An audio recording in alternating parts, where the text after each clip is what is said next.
UFC Vancouver. These are the full card predictions and the betting breakdown. Looking forward to talking about each of the matchups on this card. So make sure you guys smash that like button. If you're new to the channel, subscribe. Turn the post notifications on and make sure you share the video too. And also note, I will be live for the entire card Saturday, 4 p.m. Eastern time. And also you might hear my voice calling in to a different fight companion as the Dean Thomas on Guru show. So I'm pretty excited for a big Saturday night, for my predictions, for my fight companion, my collab. So it's going to be a good time. Make sure you watch it all. Let's jump into fight number one. The ladies going after it. Melissa Croden versus Tainara Lisboa. I'm going with Melissa Croden in this fight. I think she's got a real chance to beat Lisboa. Lisboa's really hyped up because of the Muay Thai credentials. She lost to Valentina Shevchenko. She's a self-proclaimed two-time Muay Thai world champ. You gotta understand, when you see two-time Muay Thai world champ, you don't know for sure. What does that mean? What organization was it? You know, there's mid-level MMA leagues that say world champion as their fighter, right? But it's not like winning a UFC belt. Now, taking it all back and not trying to just shit on the credential, Lisboa has decent Muay Thai. She's got heavy kicks to the body. She's got a bit of power in her hand. She's strong in the clinch. Grappling game, okay, but at what level? You know, beating Ravana Oliveira, but then getting absolutely mauled by Luana Santos. She came off of a bad knee injury. She had a lot of health issues with it. I believe she had to like properly relearn to walk. 4 months ago, Santos finished her and bodied her on the ground. It wasn't much striking. Lisboa, you could say, hey, but she survived until round number 2. I guess that's a net positive. She's taking on Melissa Croden, making the UFC debut. Canadian fighter, home country. I like this. The home country fighters have been doing really well as of recent. And when I look at the matchup, Croden's a good fight. She's got good stand-up, Muay Thai-based striking. Went over to Tiger Muay Thai before turning pro in MMA. She has amateur MMA experience.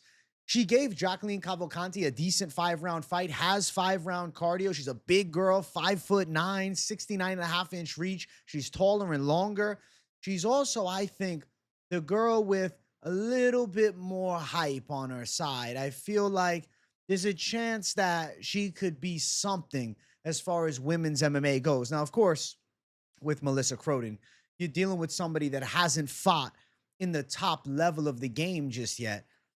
But, you know, LFA opposition and a 5-rounder against Cavalcanti, she's fought a better girl. Cavalcanti is a lot better than Tainara Lisboa, and she made it a decent matchup. She was still fighting till the very end, backing Cavalcanti up, hitting her with decent shots. Melissa Croden's legit, and I think her stand-up game is very good and matches Lisboa, and I do think that Croden will have a physicality edge, and if there's a fighter looking to mix it in with grappling, it's going to be the Croden side. I think Croden can find success tying up with Lisboa, dragging her to the ground.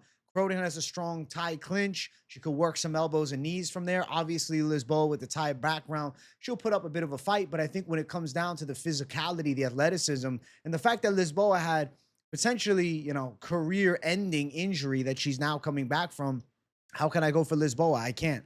I think that Melissa Croden gets her hand raised. I'm going to predict that she wins this fight, and I think she looks pretty decent doing it. And is a decent prospect too. 6-2 record is not beautiful, right?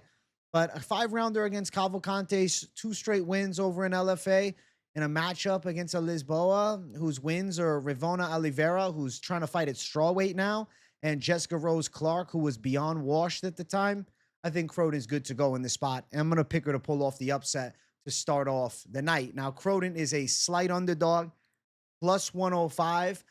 The odds have really come down. At open, she was all the way up at plus 235. So people know the truth. And there's a chance that we see this line flip. And I think it's for good reason. Lisboa, minus 125. Now, note that Croden is notoriously a good finisher. Though, over 2.5, minus 210. I don't know about that over 2.5, man. Croden's got 6 wins by finish, 2 losses by decision. There's a chance she submits Lisboa.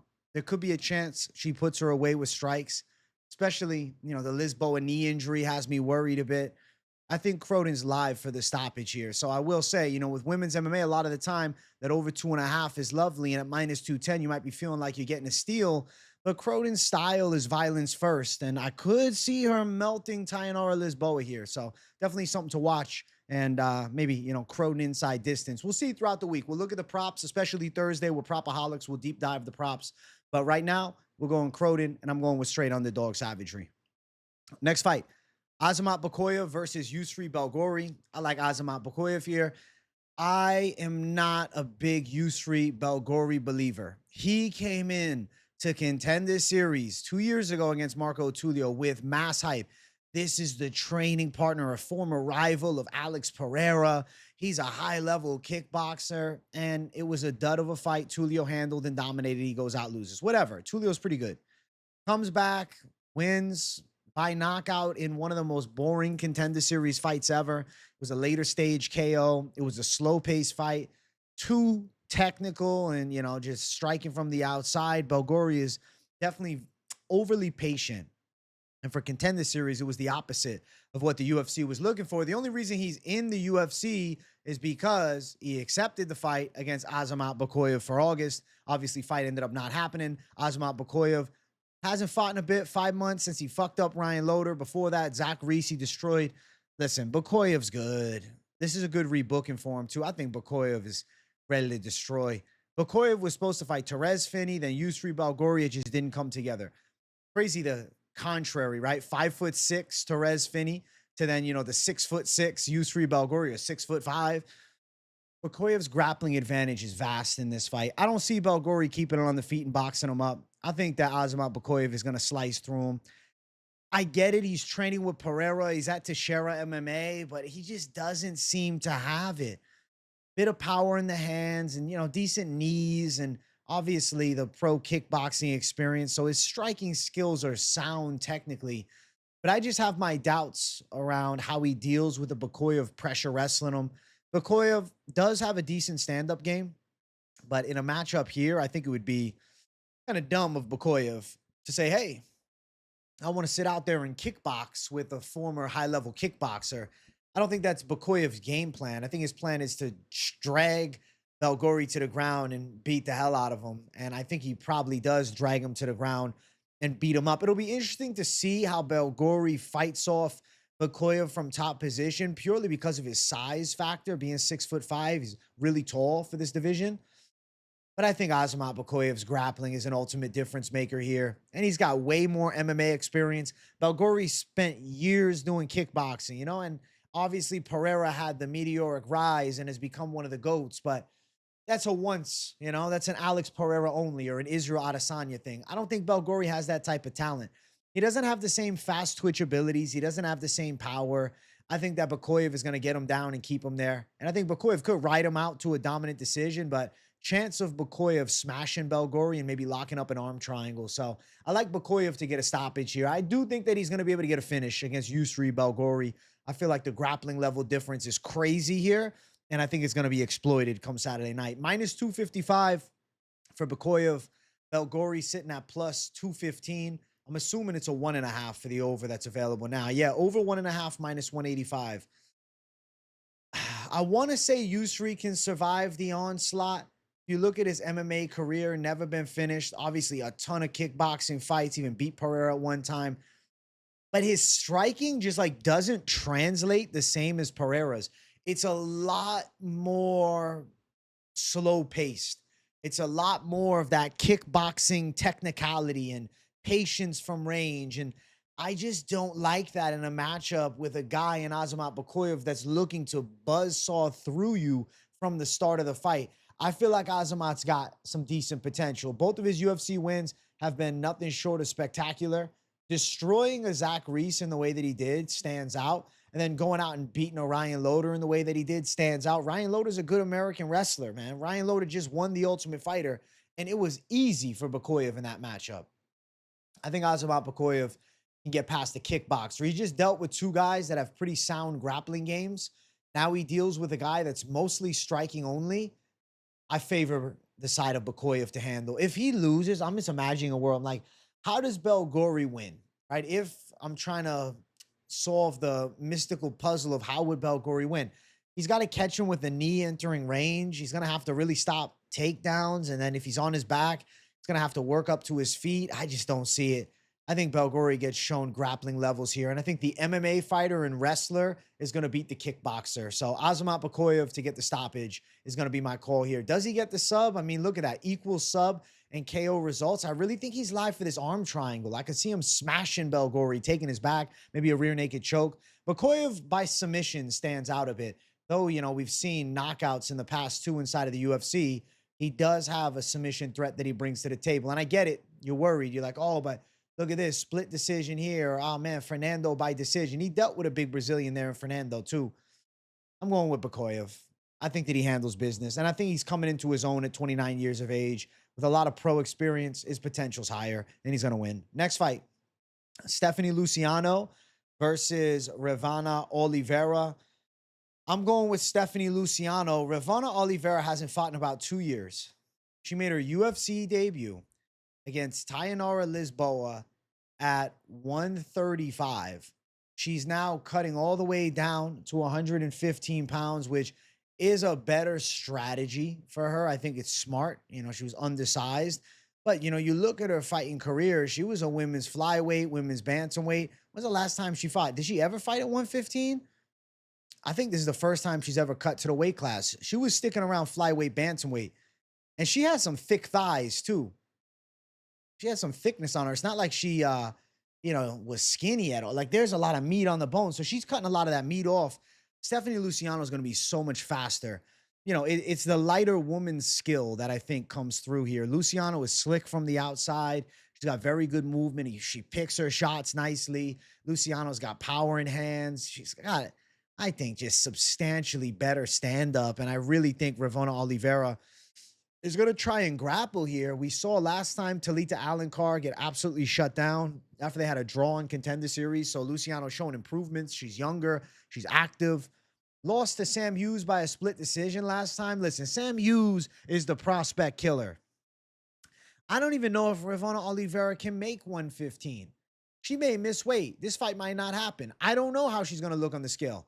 I'm not going to predict a girl that was fighting as a very undersized bantamweight, but now fighting at 115 against a blue chip prospect with really slick striking skills, a natural athlete with precision. Nah, I'm going with Stephanie Luciano. I see her getting her hand raised. I think that she's going to out kickbox Ravana Oliveira, stay off the cage, pick her shots from range. I think Oliveira is going to try and wrestle, but her grappling really isn't that good. Lisboa bodied her in grappling, and Tainara Lisboa is a Muay Thai fighter. Sure, she hit a takedown early. Okay. They got dominated throughout the fight in grappling against, yeah, the bigger girl, but someone that's not a specialist in ground skills. Luciano should be a lot better. I'm going to pick Stephanie Luciano to win. Odds for the fight, Luciano minus 335. Ravana Oliveira sitting at plus 275. Odds are wide for a reason. Over 2.5 rounds, minus 280. I'm going to predict Luciano on the cards. Her getting a knockout would be sick here, but I can't promise you that she's going to stop her. She don't really have to put strikes together. She's one decision. I mean, she got a KO here, but against a 2-0 fighter 3 years ago, you know? She's got knockdowns, but I don't know. The power is not the bread and butter. It's the technicality. It's the accuracy. It's the hand speed. It's the distance striking.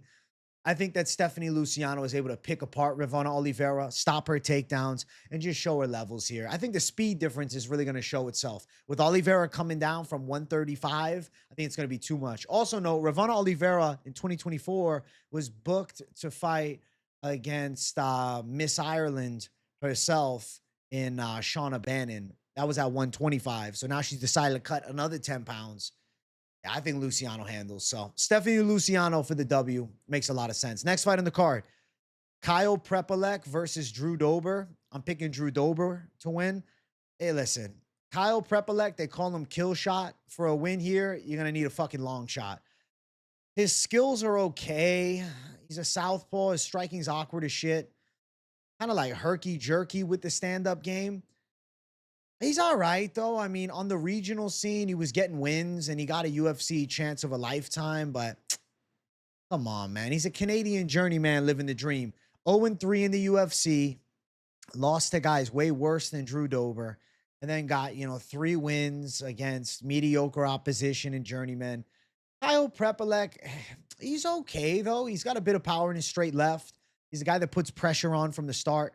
Definitely seems to be, I look at it, this UFC level, and then there's like that doing fairly well on the regional scene. He seems right in between. Like he's just enough UFC level. Just enough, but he's 0-3 in the UFC. Yeah, he's going to beat these regional scene guys that have no hope of ever being UFC fighters. But now he's fighting a seasoned power striker in Drew Dober. I think Drew Dober is going to do bad things to Kyle Prepolec. Dober has a massive advantage in punch power. Dober is the cleaner boxer. He's got fast hands. He's got heavy low kicks. He's got a big straight left. He's got a nasty right hook. He starts fights pretty aggressive. And that's cost him. And listen, Drew Dober is in, I think, the twilight zone of his fighting career. 1 win across his last 4 fights, and it was against Rick Glenn. Kyle Prepolec reminds me a bit of Rick Glenn. I do think Dober's live for the KO. Matt Frevola knocks him out. Badly chinned in that fight. Loses to Moicano by a decision. Gets out grappled. Knocked out, well, doctor stoppage, but fucked up by Jean Silva. And then Manuel Torres destroyed him last time. Drew Dober's in a must-win fight. And it's a Kyle Prepolec who took a short notice fight against Benoit Saint-Denis, got finished in the 2nd round by submission. This has got to be a Dober victory. My God, is he going to sell here? I don't think so. If Dober loses, just like the sad downfall of a UFC fighter, a Drew Dober story. But I think he's got another knockout in him. He's about to be 37. He's essentially 37. So not like it's a Drew Dober title run or anything like that. But Kyle Prepolec's so hittable. Surprisingly, he's never been knocked out as a pro fighter. But I do think that Dober could be the first guy to put him away. And if need be, Dober could win a decision. But I think he can sleep Prepolec. Prepolec is so awkward and wild. He's so out of position as he throws his chaotic shit. I'm going with Drew Dober to get a knockout. Though we haven't seen Prepolec chinned as a pro, he ain't fought no Drew Dobers. He hasn't fought a power hitter like this before. And I think Dober can turn back the clock and give us like a vintage knockout. And to be fair, if you really think about his losses, Money Moicano's in the top 15, Jean Silva's in the top 10 of featherweight, and Manuel Torres is a tremendous power hitter right around that top 20 mark. Kyle Prepolec, Tapology has him at number 88. That might be a gift, man.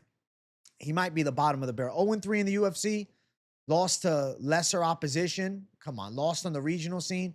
If Drew Dober loses this fight, it's a tragic downfall. I'm not predicting a tragic downfall. I think Dober wins. Minus 500 for Drew Dober. Kyle Prepolec sitting at plus 375. Dober deserves to be a massive favorite. Under 2.5 rounds, minus 160.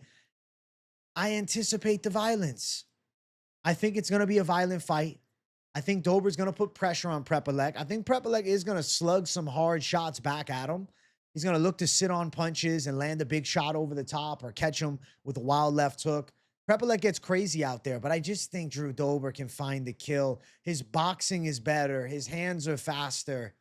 Please, Drew Dober win. No, I don't want to see Drew. If Drew Dober loses this fight, I'm going to be genuinely sad. He's not going to lose to a Kyle Prepolec. He can't. He can't lose to this guy. He can't lose to Prepolec. Prepolec, he does got 10 KOs. And he's never been knocked out. So it's like, oh, he's got a chin. But what's the level of opposition? It's the Canadian regional scene.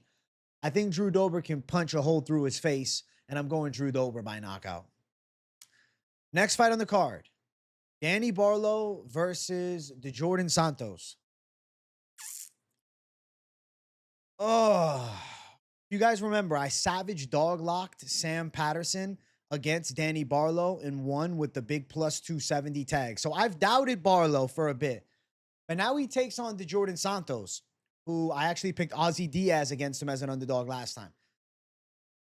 Oh my God. It's like neither guy is good. It's just Danny Barlow moving up to 185. The element of the lighter man's skill is on my mind here. I think that Barlow's going to be quicker. Djorden Santos is so mediocre. But then Barlow's in a split decision with Vera. You're killing me. This fight right here is torturing me.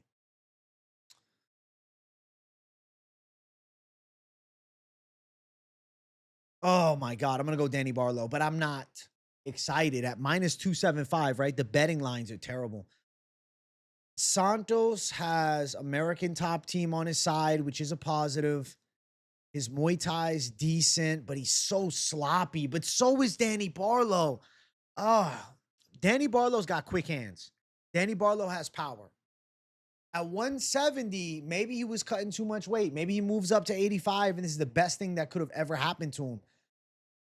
At one point, though, Danny Barlow had crazy hype. Like, let's not forget, Danny Barlow coming into the UFC off that Contender Series KO was supposed to be something special. The Jourdain Santos, he won against Will Curry on Contender Series, but like, even that, I'm like, how the fuck you winning that? Like, how did he even pull it off, man? Miguel Firmino split decision. This man's terrible. This man's terrible. Everybody got a split decision against him. Low-key's trash. Like Victor Hugo had a split decision against Firmino on 2 seasons ago Contender Series. You saw him knocked out in the first round. I think Barlow can win. I think Barlow's hands are going to be fast. I think Barlow has the power advantage. He's going to have the speed advantage. The worry I have is the physicality side of Santos, closing the gap on him, making it nasty, tying up in close range, turning into more dirty boxing, gassing Barlow out a bit, because Barlow in the 3rd round does fatigue. And I get it, the Vera fight's a red flag, but we have to remember, Vera in striking fights is pretty good. He just sucks when it comes to wrestling. The Jourdain Santos has got decent clinch work, good smothering style, back you up, rough you up against the cage. As far as from distance, though, Danny Barlow's going to be a lot faster. I think Danny Barlow's going to have the punch power advantage. When he's on point, he's clean. He's got a nasty straight left. Left hand to God is an accurate nickname. On the regional scene, he was sending fear through the welterweight division. Now he moves up to 185. I don't know. I think Danny Barlow can win. Sam Patterson's pretty fucking good. Sam Patterson beating you is not all that bad. I mean, Sam Patterson just destroyed Trey Waters. Like, Sam Patterson's a pretty good prospect right now. And yeah, Danny Barlow got chin, but it's at 170. This is at 85. Barlow's chin could be better here. It's not like Santos is getting knockouts. I think Santos is trash. I'm going to go with Danny Barlow to pull through. I think that he could knock Santos out too. I feel like Barlow at 185 is going to carry a bit more power. I feel like he'll be more confident in himself. Maybe his gas tank will look better. Who knows how hard those weight cuts were for him? Maybe it was really fatiguing him down and he wasn't able to perform. He's 30 years old now. He's hitting his prime. Santos, it's just journeyman vibes all around. Even though the Ozzy Diaz fight, people felt he could have won it. I don't know. I thought Ozzy Diaz did enough at the time. He's just mediocre. He was getting caught by straight shots against Ozzy Diaz, and I don't rate Ozzy Diaz's boxing higher than Danny Barlow's. Sure, Danny Barlow hasn't had the best UFC run. I get it. But when Danny Barlow is on, and you have a Danny Barlow at 85, I think it's more likely that he's going to be on at 85 than he ever was at 170. I think you could find some death shots on the Jourdain Santos. I'm going to go with Danny Barlow by knockout. I'm going to predict him to win. Minus 300 for Danny Barlow. Don't get at me with the odds. Don't get at me with the gambling side. Betting Danny Barlow at 3-1 is stupid after his last performance. And at 85 debut, we got to see it first. But I'll pick him. Santos plus 250. Let's see here. We got an over or under 1.5 probably. No, 2.5. Over 2.5 plus 130. Under 2.5 minus 150. Like it's going to be a violent fight. I think there's a finish. To be fair, though, if Barlow is outworked in the clinch, if Barlow is outmuscled in the grappling, then I could see a chance of Santos' pressure being a bit of a problem because Santos does back people up fairly well. His body, it's so sloppy, but like Barlow is sloppy in the 3rd round. I feel like Santos is always sloppy. He looks like he got rubbery punches the way he throws. It's like, I don't know, his arms are like too loose or something like that. I think Danny Barlow's a more accurate puncher. I think Danny Barlow carries more power. I think Danny Barlow's the better athlete. I think he's got more potential. If he can stay off the cage and he can land some shots from range, he's going to have that reach advantage. Being the lighter man skill side of it, I think he's going to have a clear-cut speed advantage, and I think he's got power that carries over to middleweight. I'm going to say Danny Barlow gets a highlight reel knockout. I'm going to predict him by KO with the left hand. I think he's putting the Jourdain Santos to sleep. Also note that the Jourdain Santos, very traditionalist square Brazilian Muay Thai style, that is kind of sitting duck to power shots from more of a slick boxer. I'm going with the boxer. I'm going Barlow. Next fight, Bruno Silva versus Hyun Sung Park. Hyun Sung Park. Hyun Sung Park inside distance. Hyun Sung Park is going to win this fight. He'll get a finish. Bruno Silva's washed. Bruno Silva's past it. Cody Djorden was beating his ass. He threw the Hail Mary shovel uppercut from last week. Whoosh, caught him on the chin, dropped him, ground and pounded him. He was getting fucked up against Cody Djorden, who I think is also past his best days, to put it nicely. Past two, he's been badly beaten on. So it's not like Bruno Silva is going through these fights without serious damage. He got destroyed against Malott and then destroyed against Joshua Van, dropped numerous times throughout the fight. Listen, I think that when you look at Bruno Silva, you have to just keep it realistic, man. He is 35, on his way out, had that layoff for over a year that really halted his momentum. Before that, had an over a year layoff, so he's had the delays. I just don't think he's going to be ready for like a seasoned and primed on the roll Hyun Sung Park. Obviously, Park's coming off a bad loss. Tyra made it look easy. But he took that fight on stupid short notice. He was supposed to fight the next week against Steve Erceg. Steps in, fights Tatsuro Tainara. Tyra's a top 5 contender in the world. Okay, he gets submitted. Like, is it really that? Is it that big of a deal? When I look at compared to this matchup, no. Tatsuro Tainara is elite. He's in the top 5. I think he's probably top 4, top 3 best in the world at 125 pounds right now. I think Park is top 15 for sure.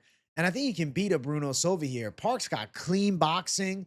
Park's hands are fast. He's got good, patient pressure as he closes that gap and starts landing that right hand. He chains the takedowns in pretty nicely with the striking. His submission game is solid. He's physically very strong. He's a good athlete.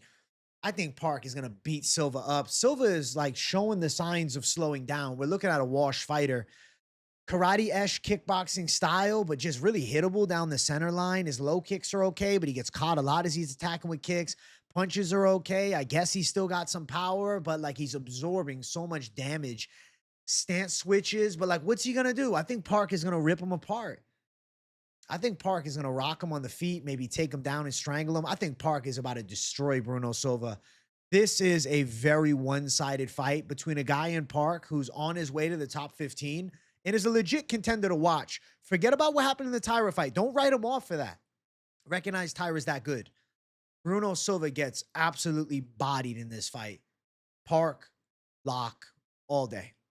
I would be shocked, beyond shocked, if Park loses to the version of Bruno Silva we have seen in his last 3 fights. Nothing is getting better after the last 3.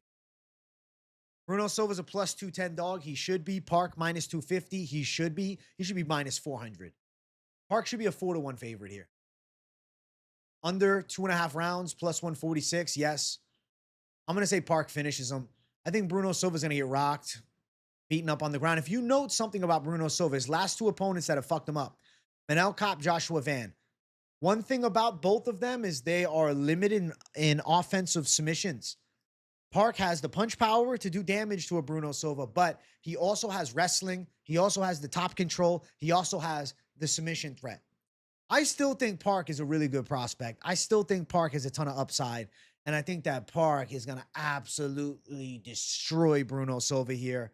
Park inside the distance, because he could get a KO, but a submission would also make sense. I think inside distance Park is going to be a great call. I don't know what the line is, but let's say it's around minus 110. I'd consider. Under 2.5 rounds, I think it's going to be a violent fight. Park's a violent fighter. Park is not a win by points decision type of fighter. And Bruno Silva, regardless of the results as of recent, he's a violent fighter too. But it's just the violence is probably happening to him this time out. So Park, peace of mind, but there ain't going to be no peace in the cage. It's about to be an ass whooping. Next fight. It's our featured prelim of the night. We got Charles Jourdain versus Davey Grant. I think that Charles Jourdain can pass the Davey Grant test. And it is incredibly difficult to get past the Davey Grant. If you look at Davey Grant's resume, he is the truest essence of gatekeeper to the elites of the top 15 in the bantamweight division. You look at the lone loss recently, Daniel Marcos, kind of a controversial split decision. But he got the split decision against him. Okay, 1 loss there. Fight after, Ramon Tavares win. But Tavares had a couple moments, and Tavares is a good boxer.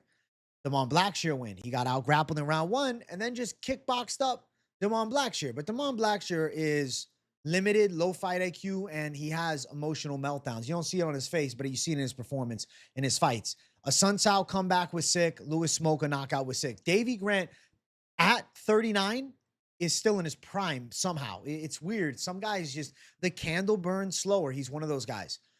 He's fighting a 29-year-old Charles Jourdain, who I think is in the perfect spot at 135 pounds, fighting at home in Canada. Jourdain has the strike speed advantage. I love Davey Grant. Hold on real quick. Before I talk about the good about Jourdain, you guys know I love Davey Grant. I've underdog locked him numerous times. I've backed Davey Grant time and time again. I sat down and I'm watching tape side by side for these two, and I'm like, oh my God, Charles Jourdain's speed is a red flag here against Davey Grant. Charles Jourdain has nasty stand-up. Kicking skills are on point. Lateral movement is very good. Hands are quick, right? Explosiveness to his style as well. Jiu-jitsu is solid. Nasty ghillie threats. He's able to pull off that ghillie from a lot of different positions. Like somehow he just finds it. At 135, Charles Jourdain is a proper contender. He's got big punch combinations in range, blitzes shots together very nicely. He's going to have a serious edge in the distance here. Darting in and out of range, I strongly favor Charles Jourdain. I am sad to pick against the guy that I like so much in Davey Grant, though I also like Charles Jourdain. The Davey Grant side, it's like heartfelt emotion. You back Davey Grant every time, and you know he's going to fight for your money. I think that he puts up a fight. It's just he's taking on such a superior young athlete, right? 29, not even 30 years old. We have watched Charles Jourdain grow up in the UFC. 7-7 UFC record, but he's so much better than that. My God, it's terrible, 7-7 in the UFC. Debut, okay, against Des Green in 2019 in the lightweight division. He was a damn baby at 23. He's still young at 29, and now he takes on an aging, long-time top-level gatekeeper in Davey Grant at finally his right weight class. It's taken Charles Jourdain years, 6 years, to find out that he's a 35er. Charles Jourdain at 135 is a problem. Charles Jourdain at 135 matches these guys in speed, but he actually exceeds them in speed. He was always fast at 45, but now he's not giving up the size. He has size and speed, which is a nightmare combination against Davey Grant. I think Jourdain's stand-up game is going to be quick. I think Davey's going to give him some trouble, but Jourdain is going to have the clear-cut hand speed edge, so he'll be landing more significant head strikes. I think with low kicks, Jourdain is going to win that battle, as well as with body kicks and teeps up the center, he'd win that battle. If they get in close range, you got to watch for Jourdain's explosive elbows on the inside. I just think Jourdain is going to be too fast for Davey Grant. Too fast, too powerful, and honestly too big. He's a good size 35er. Charles Jourdain is going to get his hand raised. I'm predicting him to win against Davey Grant here. I think you have to respect the OG and Davey Grant. You look at his career. Submission has been the one way you can get him out of there, but it's been years. He hasn't lost by sub since 2018, since before Charles Jourdain was in the UFC. But I must say, Charles Jourdain does have some creative submissions. There's a possibility of Davey Grant ending up under Charles Jourdain and getting locked in a ghillie. But my official pick is decision. I'm just saying, if Jourdain ghillie Davey Grant, I'm not sitting here surprised. Odds for the fight, Charles Jourdain, -170. Wow. Odds were a little closer. They've spread a bit. It was 2-1, and then it got to even money, and now it's spread back out. Davey Grant +145. I love me a Davey Grant fight. You guys know if you watch the channel, we love a Davey Grant fight. And I will be happy to see him put up a good performance. But I got to base this pick on logic. And I have to base it on the evidence presented, okay? I know for a fact Charles Jourdain is faster. Charles Jourdain has better footwork. Charles Jourdain, out of both stances, is going to have advantages. Though Grant can also switch stances, it is not as fluid and dangerous out of both stances. Now, to be fair, though, Grant does hit nice switches from orthodox to southpaw, throwing overhand shots. But Charles Jourdain's quickness, I feel like he's able to land counter to that, see it coming, use his head movement. It's just one of those matchups where I really think that Charles Jourdain has the goods to beat a longtime vet like Davey Grant. And I'm going to say Jourdain passes the puzzle. Hard-fought win, officially predicting a decision, but don't be shocked if somehow he locks a ghillie. I'm going Charles Jourdain on the judges' scorecards over the great and powerful Davey Grant.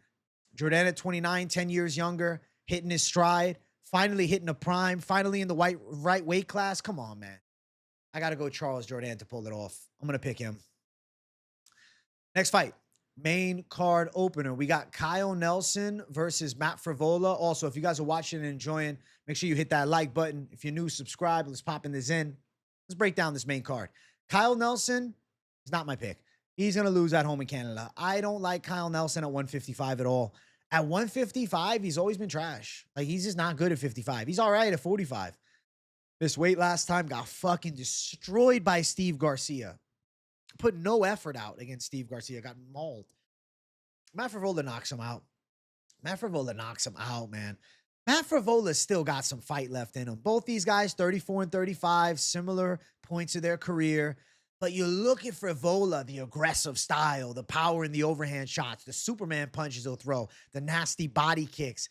He starts fights fast. He doesn't stop coming forward. He can mix in the grappling. He's got dangerous stand-up. Like, Matt Frevola does it all pretty well, and he's more of a well-sized, muscularity-wise, lightweight. You look at Kyle Nelson, you're like, oh, but he's 5'11".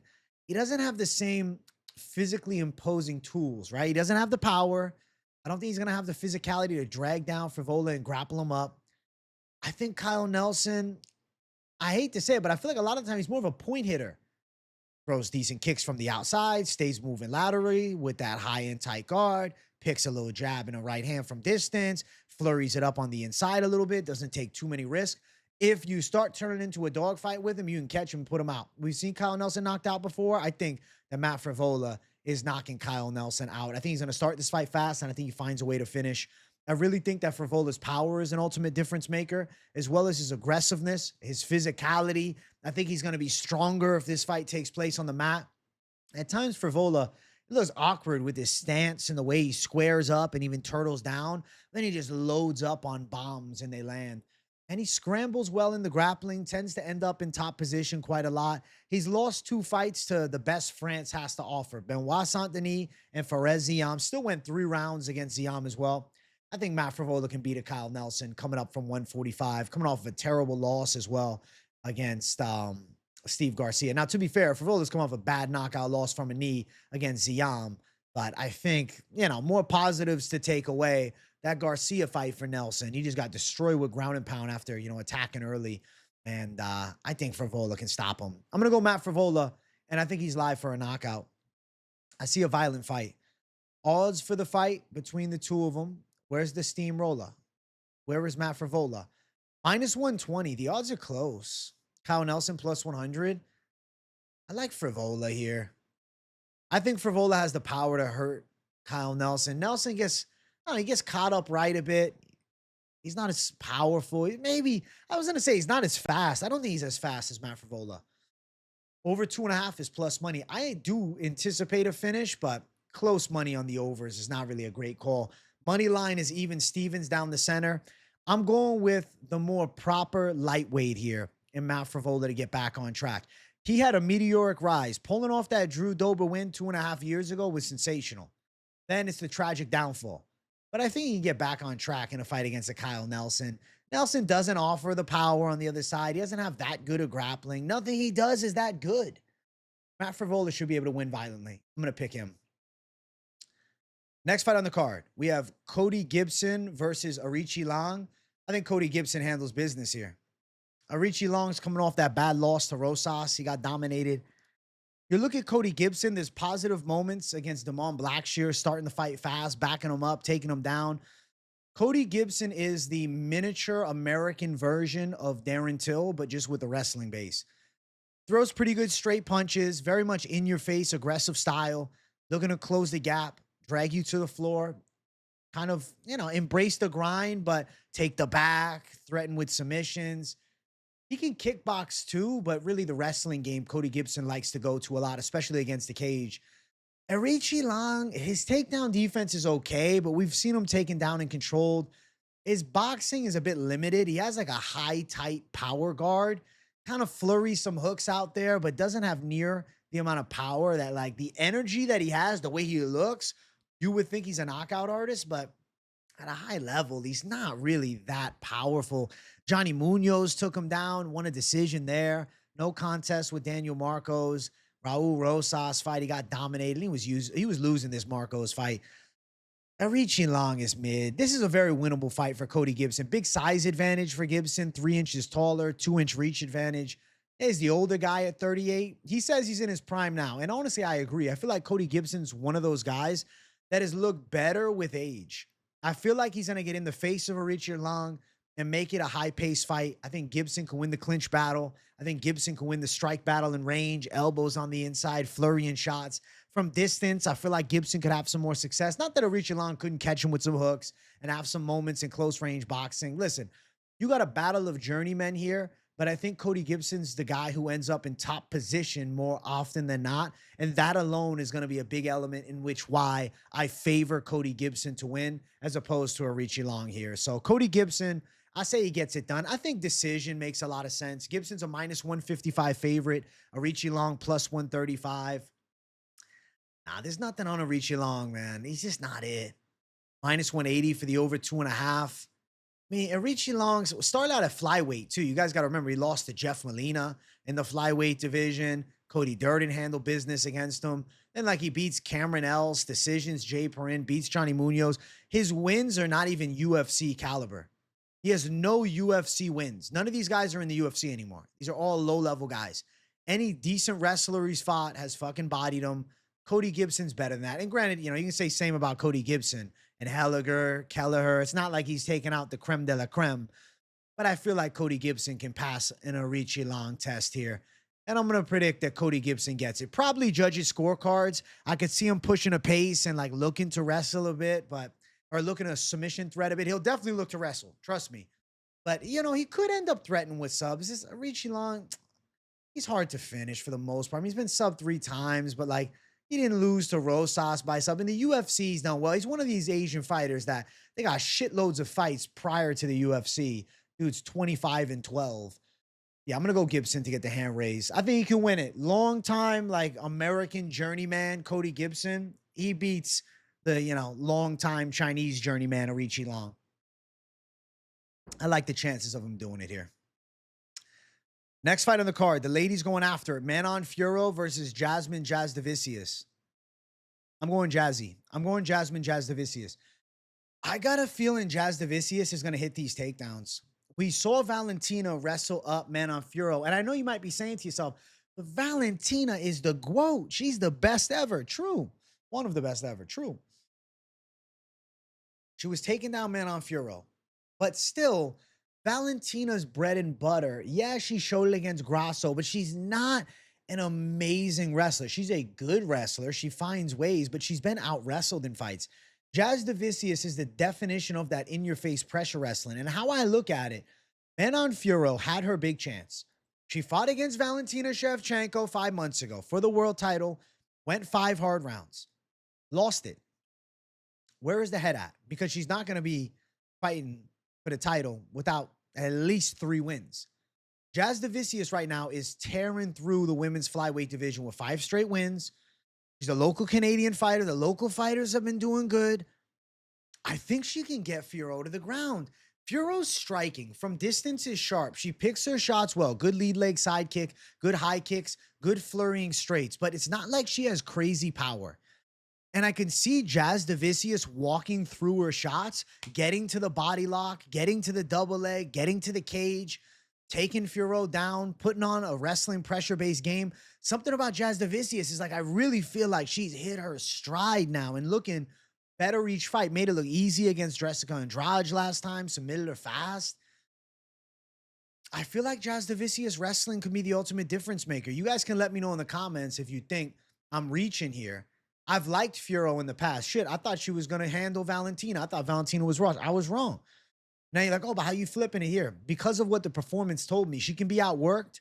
She can be wilted. She can be melted. She can be broken. With Jasudavicius, it's like that nonstop, in-your-face style, constantly coming, doesn't back down. Keep coming, keep coming. I feel like that type of wrestling game could be a lot for Fiorot. You look, oh, but Erin Blanchfield win. Yeah, but Erin Blanchfield is a different type of grappler than Jasudavicius. She doesn't have the same athletic abilities in landing the takedowns. The Rose Namajunas fight, 2-1. Yes, Rose had a broken finger. Yeah, win for, Fiorot. Sermonara win, out kickboxed her. She's a striker. Jennifer Maia win. It was an aging Jennifer Maia. And yes, she outstruck her. I don't know with Jasudavicius. I just feel something. I feel like we're at home in Canada. I could see her getting Fiorot on her back. I could see this being a really close fight. Like Fiorot is going to have to be sharp with the takedown defense. And then she's going to have to do enough damage hurting Jasudavicius to stop the consistent shots. I don't know if she has the power to do it, really. I mean, I feel like throwing the kicks is going to be a red flag. I can see Jasudavicius catching body kicks here. I can see Jasudavicius countering even the side kick and then moving forward and then pressing Fiorot up against the cage. So Fiorot, I feel like she's going to have to be sharp with the boxing in this fight. And though she has decent hands, Fiorot is not like a sensational boxer. Jasudavicius isn't a high caliber boxer either. But with the pressure, and if she's putting Fiorot on that back foot, I think Jasudavicius can definitely find some success boxing a bit and then mixing in takedowns. And I think Jasudavicius positionally is dominant. If she gets on top, Jasudavicius is good from that position, good at controlling from that position, good pins from that position. I feel like Jasudavicius is about to pull off an upset here.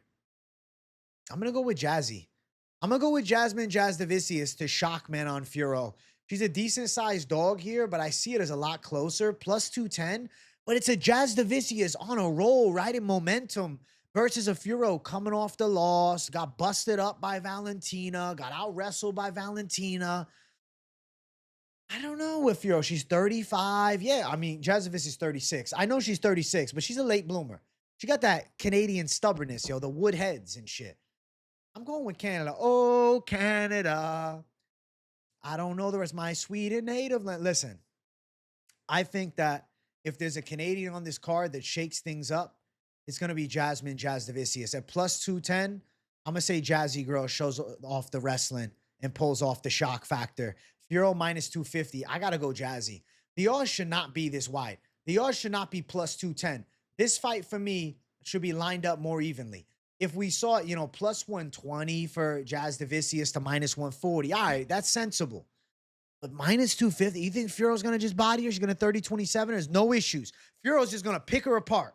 Fiorot's going to stay at range and just beat her up. Jazzy's just going to stop coming. She's going to freeze. I don't see that. I see Jasudavicius being consistent, getting in her face, backing her up, shooting takedown, shooting. Even if it's just clinch work against the cage. I say Jazzy pulls off the upset. Minus 350 for the over 2.5 rounds. Normally, Jazzy wins by a decision. I don't know. The fluke factor, though. What if she locked up a sub? She got 4 sub wins. Fiorot never been finished before, but she ain't never fought Jasudavicius. At home in Canada, Jazzy strangles her. It might be a reach. Obviously, I think decision makes a lot of sense, but I don't think it's crazy if Jasudavicius pulled off a sub. I definitely don't think it's crazy that Jasudavicius wins. She's been crazy active. Look, a year and 6 months, and then 5 months ago. A year and 6 months ago. A year and 8 months. So in 5 fights time, there's been 2 fights for the side of Fiorot. So I got crazy activity rate. I got nasty win streak. I got wrestler.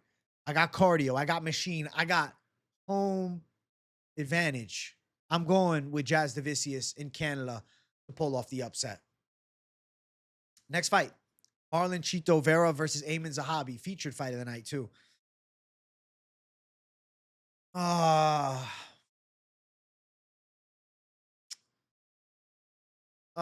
going Aiemann Zahabi.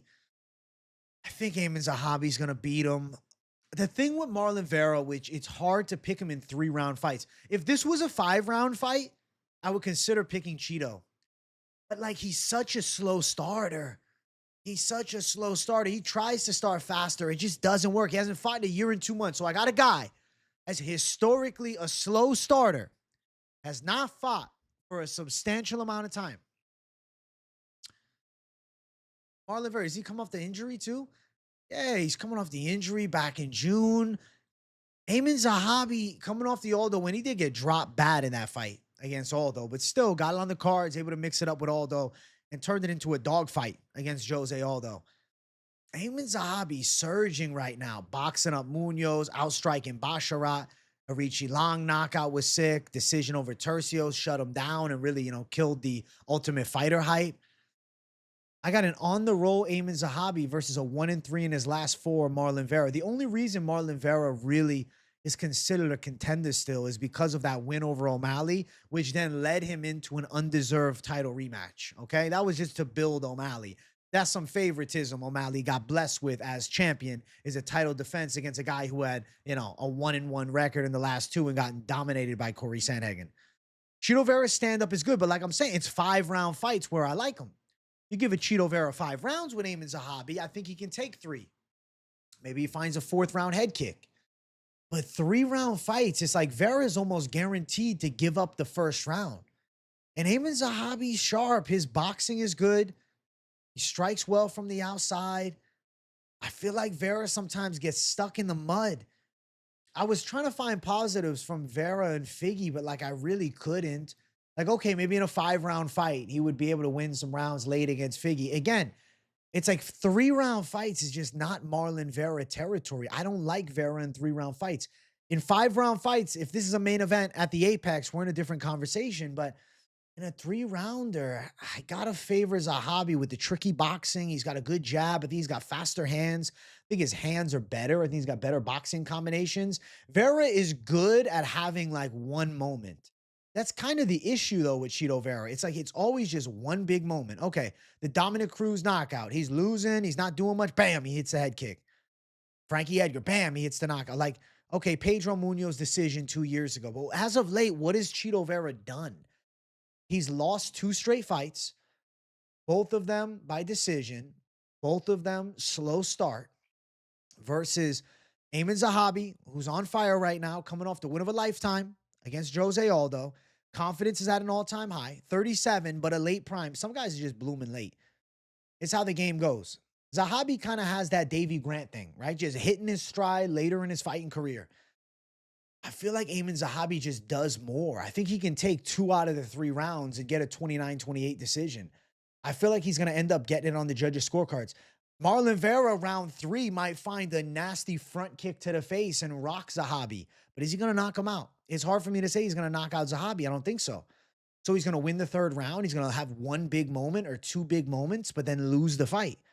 I'm going to predict a guy that for the 15 minutes can more likely win, 10 to 12 of them versus a Vera who will win, several seconds throughout. And maybe that's enough. Maybe Marlon Vera only needs 1 big moment and he knocks Aiemann Zahabi out, and I'm kicking myself that I should have went with the dog in Marlon Vera. But I have to favor the activity of Aiemann Zahabi. If you look, over the past year, he's staying active. He's fighting often. We've had a new look. 1 year and 7 months with 3 fights. That's like every 6 months. I like that. Marlon Vera hasn't fought in 1 year and 2 months, right? 5 months off there from the O'Malley fight, and then Figgy handles him. Going Aiemann Zahabi. I think the hands are going to be quicker. I think his boxing's a little slicker. Higher output, man. Vera is just too low output. And in 3-round fights, I just feel like I have to auto fade Chito Vera. Plus 110 for Chito Vera. He opened up as a plus 210 dog. That's crazy. Minus 130 for Zahabi. A lot of love has been bet on Marlon Vera. But it's like you better pray he has those moments. And Zahabi got hit with everything Aldo could let out. And he still stood up to it. I just think Zahabi's chin is good, man. He eats a good punch. Over 2.5 at minus 250 makes sense. So we got a really good chin on Zahabi.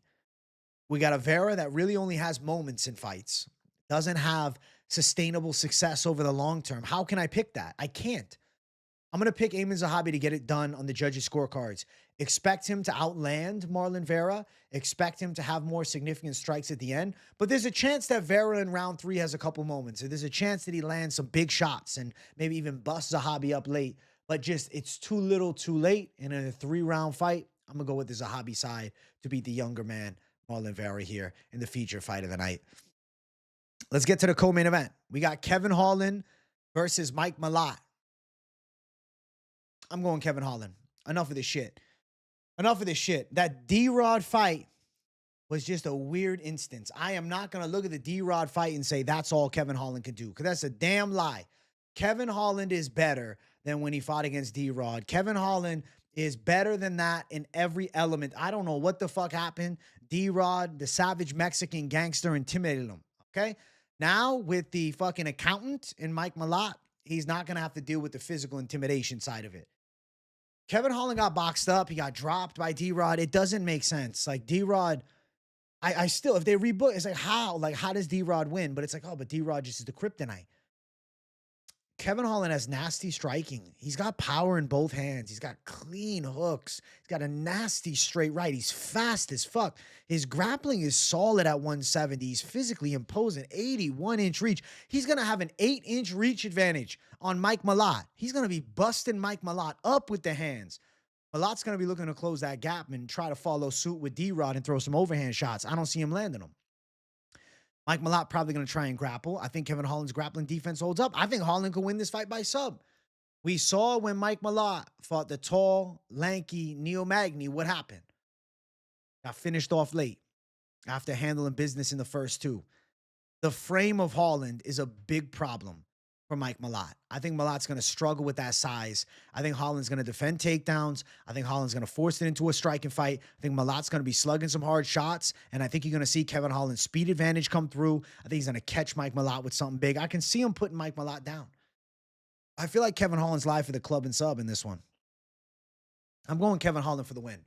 Just because the D-Rod fight happened, don't write off what Holland can do. He's still got it. I really think he's still got it. He's 32. He's a year younger than Mike Malott. I feel like he's still there. It's crazy, right? Holland's got more losses than Malott's got wins. Almost the same amount of fights as Malott. Holland has L's. But with 28 pro wins, Holland has been doing this a damn long time. And I think he's still got some fight left in him. I do. I don't think Holland's washed. I think he had a bad night with D-Rod. I think he really underestimated D-Rod. I think he went into that fight thinking that D-Rod was going to be an easy first or second round finish for him, thinking D-Rod had nothing to offer. He was at such a speed disadvantage. Then he got shocked. And then the confidence dwindled after he started getting cracked. With Mike Malott, he knows he's dealing with Canada's best welterweight prospect right now. I think he's going into that fight with a lot of respect for what Mike Malott can do. I think he's confident for sure, but he's not going to be stupid. I think he's going to take this fight serious. And I think Kevin Holland is going out there and winning. I think he could hurt Mike Malott on the feet. I think he can club and sub him too. I think Mike Malott's going to get busted up with hands. I think Holland defends the takedowns and outstrikes Mike Malott and potentially chokes him out. I won't be surprised we see a signature Kevin Holland Darce choke in this fight either. I'm going Kevin Holland for the W. I think he's got this here, man. I'm feeling good about Holland. Around -103, +102 range. At open, Holland was +130. The lines come down on him now. -117 for the side of Mike Malott. I'm predicting a finish. We got under 2.5 at -130. So are the books, which I don't love, but is what it is. I think Kevin Holland can do this thing, guys. I really do. I feel like his hand speed is going to be a factor. I think the strikes from range. Watch for the Kevin Holland straight right down the center, catching Mike Malott. Mike Malott a little bit square when he's entering that range, and he likes to close the gap sometimes with the head coming first as he rips these big hooks. Holland's going to have that crazy reach advantage. When he can hit Malott, Malott cannot hit him. And I think with the speed that Kevin Holland brings to the table, I think he's going to look springy. I think Holland's going to look sharp. I think Holland's going to look good anywhere this fight takes place. I think he's still got it, man. I don't think that Malott's the slickest guy around. I think Malott's definitely raw, brute power. Come forward, rip some heavy hooks, chop at some big low kicks. He's definitely got some power in his hands. He's definitely got some speed on his kicks. He's definitely dangerous, and he's well-rounded, and he comes in like in pretty good shape, even though against Magny, he absolutely sold late and gassed out. So the gas tank could be a question as well. I think Holland's going to have success here with a big range advantage, with, I think, a hand speed advantage, and I think the jiu-jitsu skill set that carries and being taller and longer. This should be a Kevin Holland showcase chance. I think he's bouncing it back on track. I'm going Kevin Holland gang stand up. Holland inside the distance. I'm thinking club and sub over Mike Malott here in this fight. I'm predicting Kevin Holland still got it, and he's going to get a win in this fight in the co-main event in Canada, in Mike Malott's home, all right? As I'm slurring my words, I'm getting so damn excited for this fight. I'm hyped to see Kevin Holland get his get back. He needs it. That D-Rod fight was a weird one-off. I'm telling you, it was a bad moment. Holland has bad moments. He's going to put it together here. Holland for the W. Next fight. Main event of the evening. If you guys are watching, make sure you hit that like button if you're enjoying. If you're new to the channel, make sure you subscribe it up. We got Reinier de Ridder versus Brendan Allen. Short notice fill-in for Fluffy Hernandez. It lost some hype initially, but pretty excited for this fight. My pick is going to be Reinier de Ridder. Why do I think Reinier de Ridder wins? De Ridder. I think that with Ritter, you have to watch for his awkward striking against Brendan Allen, who's more basic. And sometimes the basics are beautiful, but there's the element of unorthodox stability that Renier de Ritter brings to the table that I think gives Brendan Allen trouble on the feet. I see Allen getting caught by some weird knees to the body and range. I think that Allen's going to struggle with de Ritter's awkward blitzes into the clinch, into the takedown attempt. I think that de Ritter's size is going to be a factor here. Now, I would say boxing speed advantage goes towards the Brendan Allen side. He has faster hands and more technically schooled overall in the stand-up. You watch Brendan Allen strike, and it's proper kickboxing. But that unorthodox flair of Renier de Ritter is going to get to the more tactical approach of Allen. Sometimes the best way to beat a technical striker is to fight them in an unorthodox and aggressive manner. That's kind of the definition of Renier de Ritter. And then you look how they match up on the ground. Brendan Allen has very good grappling. He has okay wrestling, but he's not elite level in the wrestling. He can get people down, yes, and when he gets to the ground, he's very good. He's got nice back takes, good submission threats, good transitions, decent scrambles, but he can end up in bottom position. We saw it against Fluffy. Like, you can outwork him in the grappling. Renier de Ritter is the guy that ends up in top position when they grapple. Better reversals on the side of Renier de Ritter. If Allen ends up in top position, don't be surprised if you see de Ritter hitting a reversal, ending up on top. When you have the top pressure compared between the two, de Ritter is better at pinning opponents down. Yes, he's better from that top position and then threatening with the submissions from top position. I think de Ritter will have an advantage because of the physical gifts and the strength that he offers too. He's very high level in jiu-jitsu. I think he's higher level in jiu-jitsu than Brendan Allen. Allen is good athletic BJJ. De Ritter has the true skill set advantage. I look at what he can do on the mat as higher level. The way that he puts his grappling and chains his attacks together is slightly more sophisticated. When I watch Brendan Allen versus Fluffy, yes, he's competitive, but he's losing those battles, ending up in bottom position. De Ritter from top is going to be a hell of a beast to deal with. And I think Allen's going to be stuck under him when they do grapple. And then when you look at Allen from bottom position, I don't love that with a big de Ritter on top, could be dropping ground and pound into some submission threats. And then I look at the stand-up between the two of them. Yes, Allen's got the speed, but I see de Ritter coming forward with aggressiveness and walking through Allen's punches. He got dropped by a big overhand right by Robert Whitaker, but still was able to recover, get back up to his feet, and get back to work. He's got a win over one of the best middleweights of all time last time in Robert Whitaker. Now he's got a dangerous short notice fill-in in Brendan Allen. But it's just the de Ritter side calling my name. When they hit the ground, the jiu-jitsu's better from de Ritter. When we're talking about who ends up in top position, it's de Ritter. When I think of who lands a big knee to the body and somebody gets hurt, it's Allen getting hurt from de Ritter. I can see Allen landing some boxing combos. I can see him throwing some slick shots, looking for a takedown, and then ended up in bottom. I can see de Ritter countering that takedown and locking up some type of front choke. I think de Ritter is live to win this fight in all aspects of grappling, and I think he's also live to eventually submit Brendan Allen over the 25 minutes. There is a lot of time for these two to work, and I do think at some point they end up on the ground. If it just turns into a kickboxing fight, that in itself will be awkward. I could see Allen getting backed up, but it's not. De Ritter's going to look to use that knee to then engage in the clinch, and then I do think he can get Brendan Allen down, and I do think de Ritter's going to get on top of him at some point, and I do see de Ritter finding success with strikes from top position, and then eventually to lock up the submission from top position. De Ritter is the definition of break you down slowly but surely and then get you out of there. We saw it in his debut. You could say, oh, the GM3 fight was terrible. Still, submitted GM3 on a debut. And then destroys Kevin Holland easy. And then beats Bo Nickel, drops him with a big knee to the body. And then the split decision with Whitaker. Yeah, it was close. Yeah, it was back and forth. But he still got his hand raised at the end against an all-time great. Allen is damn good right now. The losses to Amavov and Anthony Hernandez, listen, those are elite-level guys in the weight class. Clean win last time against Marvin Vettori. He looked real sharp in that fight. Boxing was on point. But I think he can't just box up the Ritter. He's going to have to grapple with him.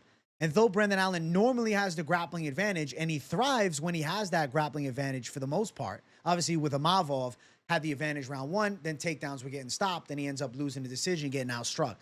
With de Ritter, he ends up on bottom. I see submission threat from de Ritter. I do think he could hurt Brendan Allen with a knee to the body. I could see the clinch work from the Ritter as a big factor, and I can see him wearing on Brendan Allen against the cage, slowly but surely fatiguing Allen, beating on him in close, dragging him to the ground, getting on top, and then eventually forcing Brendan Allen to submit.